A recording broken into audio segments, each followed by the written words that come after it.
Not everyone thinks it's a good idea to use WeChat or take students from China, but I'm still doing both of those things. If you don't agree, that's fine. I still love you. Come back to the next video. Oh, I want to say one more really important thing before we get started. And please, if you have a lisp, please don't take offense to this, but I typically do not. For whatever reason, I recorded this entire video with my retainer in. So let's go. Are you ready?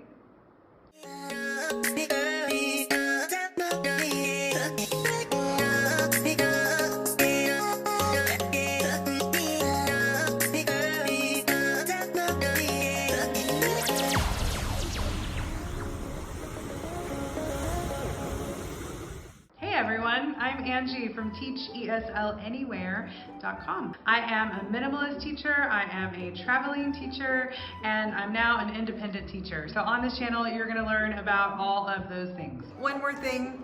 Okay, so I have not yet committed to sharing with you all of the things that I found in my research about how we can find students. Since I've not yet committed to making the video for that, I'm scheduling 2 lives. The first one will be on Tuesday, October...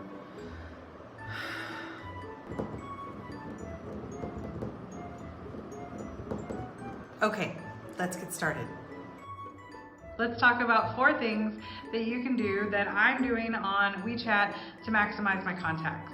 But first, the premise for all of this comes from my background in sales and marketing.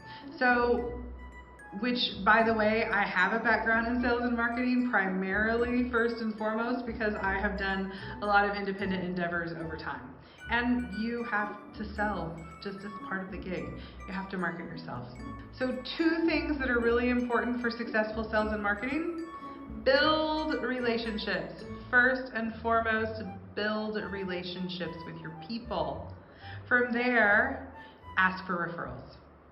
So each of these 4 suggestions are based on building relationships and asking for referrals.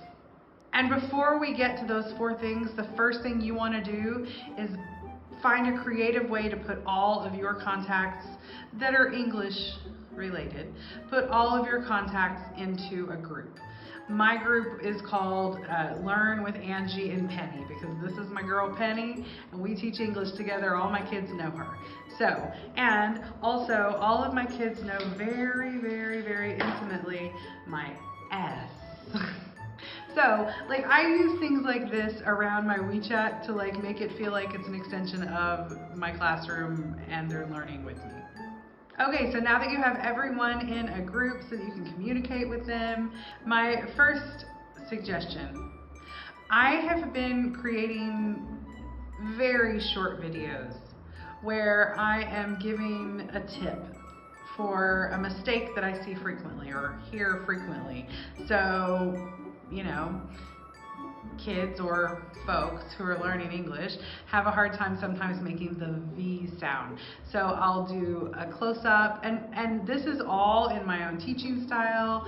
Penny is present when it's relevant, and I'll get very close. I'll show them the lip and the teeth placement for this specific sound. That's one example of a video that I would post in my group. So what do you think people do with these videos? They do, they share them. They'll share them with their friends so that their kids can also have this tip. And from there, you have an opportunity for referrals. For this or any kind of referrals, I incentivize the parents. Hello, I forgot to mention in my previous recording, another way I've been using my WeChat group is to engage with the students on video. So I've asked them questions, open-ended questions, and expected them to respond in a full sentence. It's not only created engagement between the students and myself, but they've also interacted with each other, so that's been really fun to watch as well. So far, I've been using would you rather questions. Okay, so the next thing that I'm gonna suggest, I have not done it yet. Suggestion number 2 is coming up for me very soon. I haven't done it because of pure overwhelm, to be honest. It's just been a lot in the last several weeks, from personal to the whole company imploding. I have mentioned it to parents, and there seems to be an interest in them attending. So what is it? My idea, because I'm thinking, how can I build relationships and ask for referrals? My idea was to look and see what can I do on the WeChat platform. And I see that they have video calls where you can have up to 10 people, and it will limit it to 10 people. 10 people could be a lot, but you do have muting options and such, I read. So my original idea was to do this on WeChat and to invite students to come in and chat with me. Parents, of course, can come, but it's really about me and the kids. Some of these parents that have expressed interest are students that are not continuing English right now. It felt to me that there was some fear behind their decision, and that so they didn't continue. Maybe they just didn't want to lose any more money. Can you imagine? So anyhow, some of them have not continued class. So this would give me an opportunity to wet their whistle, to pique their interest again into coming back when they see how much their children enjoy the interaction with me. I mean, the kids I'm thinking about, we have wonderful relationships, and it's just a very sad situation that we're not still in class together. But this is an opportunity for me to pique their interest again. But also I invite my students' parents to invite their friends.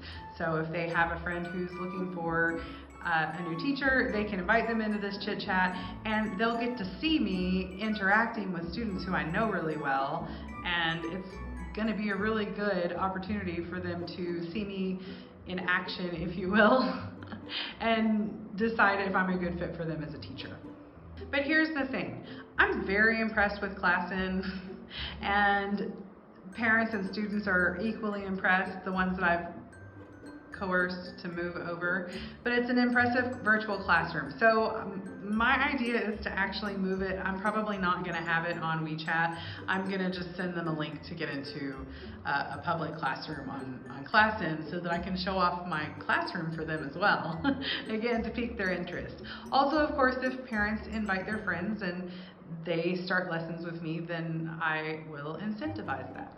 Okay, so the last two don't actually have anything to do with the group at all, except for you could use the group to promote this next one. So suggestion number 3 is to add something new, like a chargeable event or a new club offering in a subject matter that really interests you. So for me, this has been the addition of art clubs.